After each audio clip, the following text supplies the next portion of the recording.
Star उत्सव पर देखिए आपके चहीते शोज अब से डीडी फ्री डिश पर। इमली की हंसी, सई का चुलबुलापन और राधा कृष्ण के प्रेम का पाठ, तीनों हिट शोज एक साथ देखिए। इमली, गुम है किसी के प्यार में, राधा कृष्ण और कई दूसरे हिट शोज। स्टार उत्सव अब डीडी फ्री डिश पर।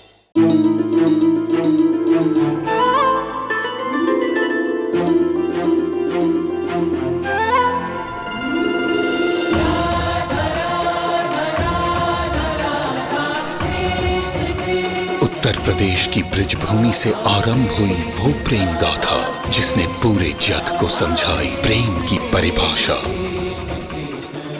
राधा कृष्ण 1 अप्रैल से सोमवार से रविवार सुबह 10 बजे स्टार उत्सव पर। ना मेरी समझ में नहीं आ रहा कि तेजस्विनी से तुम्हें क्या प्रॉब्लम है। जब से वो इस घर में आई है तुम उसकी इंसल्ट पे इंसल्ट किए जा रहे हो।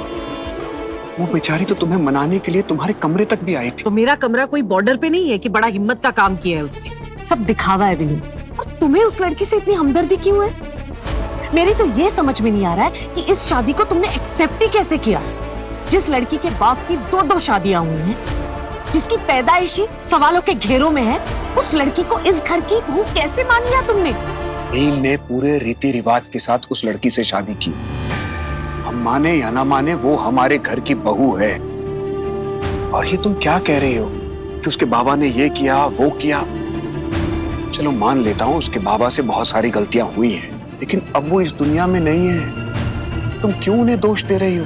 एक बाप के किए की सजा उसकी बेटी को क्यों देना चाहती हो तुम? मैं किसी को कोई सजा नहीं दे रही। मैं बस इस घर की इज्जत बचाने की कोशिश कर रही हूँ, उसी के बारे में सोच रही हूँ। उसकी बाप की दूसरी शादी और दूसरी पत्नी को समाज ने मान्यता नहीं दी। नाजायज था वो रिश्ता, और उसी नाजायज रिश्ते से जन्मी हुई ये नाजायज बेटी। बिना 2 लोगों के बीच का रिश्ता नाजायज हो सकता है, लेकिन उस रिश्ते से जन्मा बच्चा कभी नाजायज नहीं होता। रीना, तुम तो पढ़ी लिखी हो, आज की औरत हो, फिर भी ऐसी बातें कर रही हो।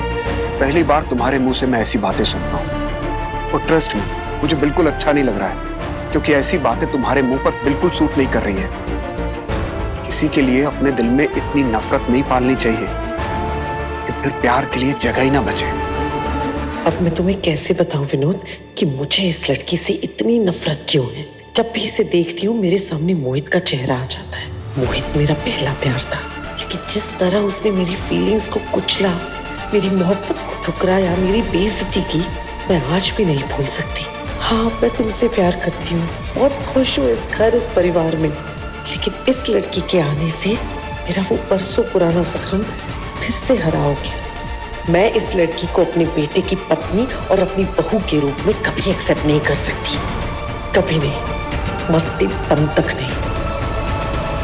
लीना देखो, सारे मेहमान आ चुके हैं, थोड़ी देर में पूजा शुरू हो जाएगी। तुम्हें किसी से कोई बात नहीं करनी, मत करो, लेकिन परिवार के साथ तो रहो।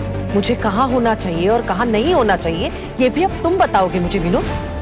छोटी बच्ची नहीं हूँ मैं। तुम मेरी हर बात का गलत मतलब क्यों निकाल लेती हो? देखो, मैं सिर्फ ये कह रहा हूँ कि आज के दिन एडजस्ट कर लो। मेहमानों के सामने कोई ड्रामा ना हो। नील के इतने सारे कलीग आए हुए हैं, उसका मजाक बनेगा तो कैसा लगेगा? मजाक तो बन ही गया है विनोद, तुम लोगों ने बनाया है। प्रॉब्लम तुम लोगों ने खड़ी की है और एडजस्टमेंट की उम्मीद मुझसे कर रहे हो। क्यों? अगर तुम सच में यहाँ पे तमाशा नहीं चाहते, कोई ड्रामा नहीं चाहते ना, तो मुझे इस फंक्शन से बाहर रखो। यहाँ पे रहने की रिक्वेस्ट मत करो। लीना, मेरी बात समझो। लीना तुम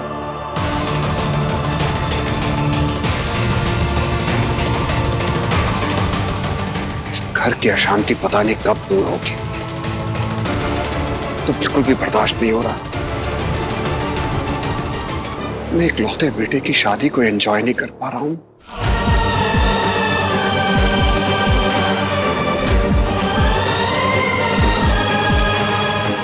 गुम है किसी के प्यार में।